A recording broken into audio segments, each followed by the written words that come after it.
There is a new Halloween craze that has been lighting up towns and cities across the nation. The open-aired illumination of 1,000 jack-o'-lanterns can be found along walking paths, forests, and even lakesides. These magical events are delighting adults and children alike.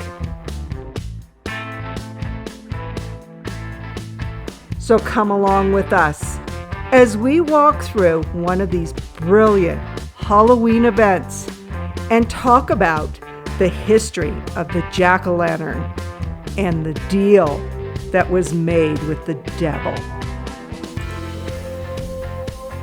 All across this land are beautiful sights to behold, history to uncover, and places to explore.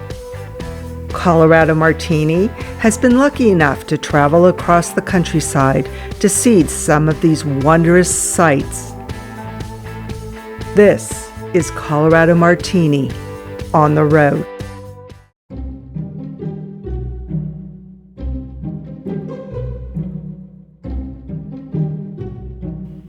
We had the pleasure of attending Denver-based 13th Floor Entertainment Group's media debut night at the Magic of the Jack-o'-lanterns at Hudson Gardens in Littleton, Colorado.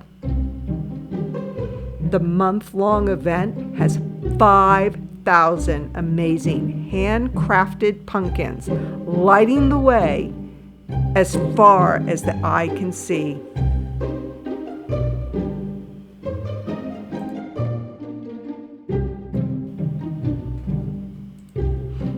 So when did our society start carving pumpkins? Carving pumpkins with ghoulish faces and illuminating them with lights is a sure sign of the Halloween season. The tradition of decorating jack-o'-lanterns originated in Ireland. The Irish people started the ritual by carving large turnips and potatoes. The name jack-o'-lantern comes from an Irish folktale about a man named Stingy Jack. Irish immigrants brought the tradition to America, where pumpkins were king, and it became a fundamental part of Halloween festivities.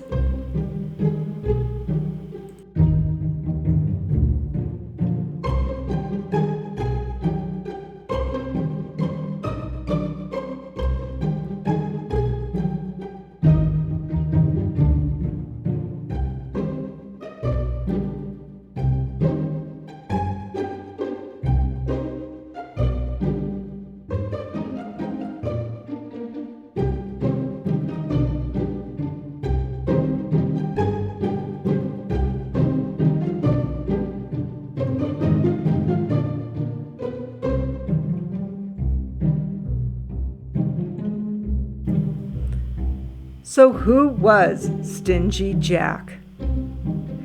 Stingy Jack, also known as Jack the Smith, Drunk Jack, Flaky Jack, and Jack-o'-lantern, is a mythical character sometimes associated with All Hallows Eve, while also acting as the mascot for Halloween. As the story goes, several centuries ago in Ireland, there lived a drunkard known as Stingy Jack. Jack was known throughout the land as a deceiver or a manipulator. On a fateful night, Satan overheard the tale of Jack's evil deeds and silver tongue. Unconvinced and envious of the rumors, the devil went to find out for himself whether or not Jack lived up to his vile reputation.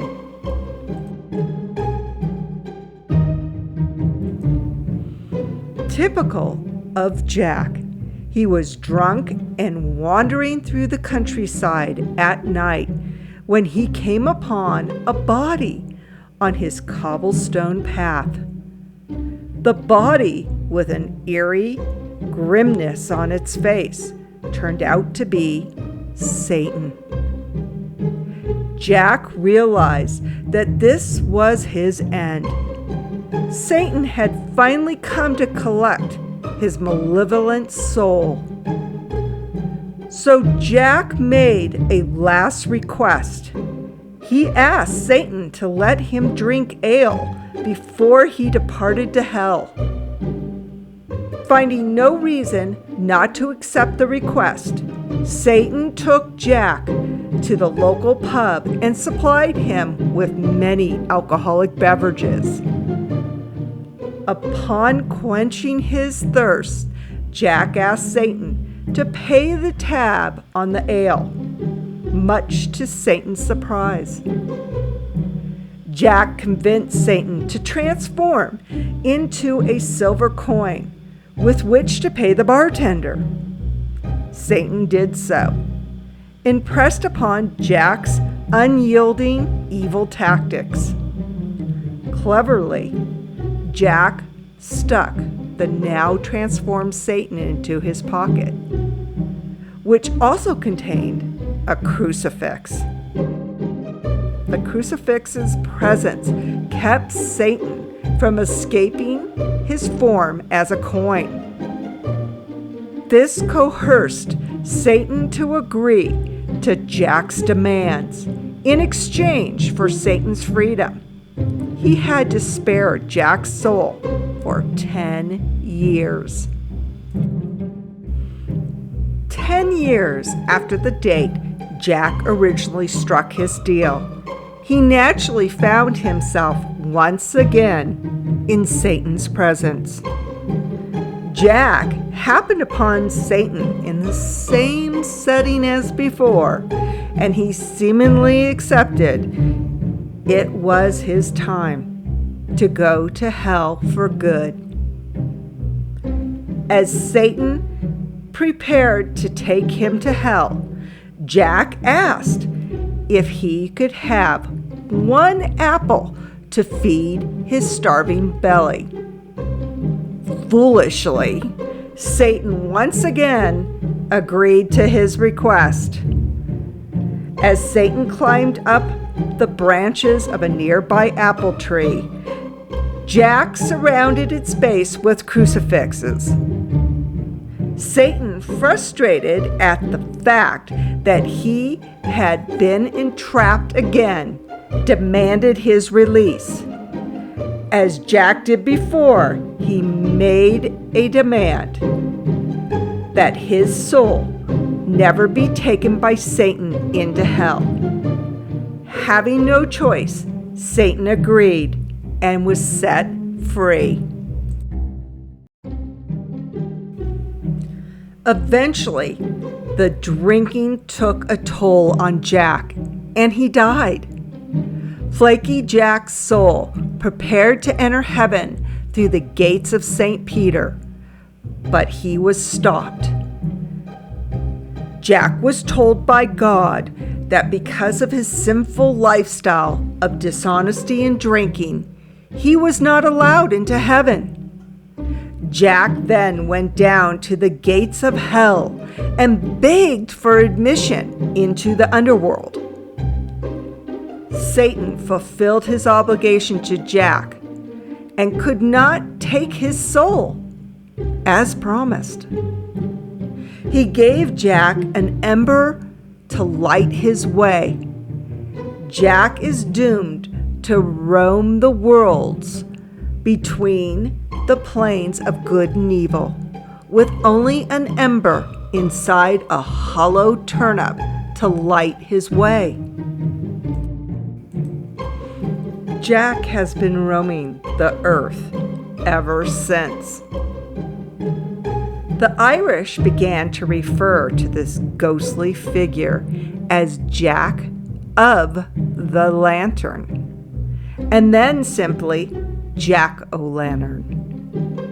In Ireland and Scotland, people began to make their own versions of Jack's lantern by carving scary faces into turnips or potatoes and placing them into windows or near doors to frighten away stingy Jack and other wandering evil spirits. In England, large beets were used. Immigrants from these countries brought the jack-o'-lantern tradition with them when they came to North America. They soon found that pumpkins, a native to America, made a perfect jack-o'-lantern. So there you have it. That's the story of the jack-o'-lantern.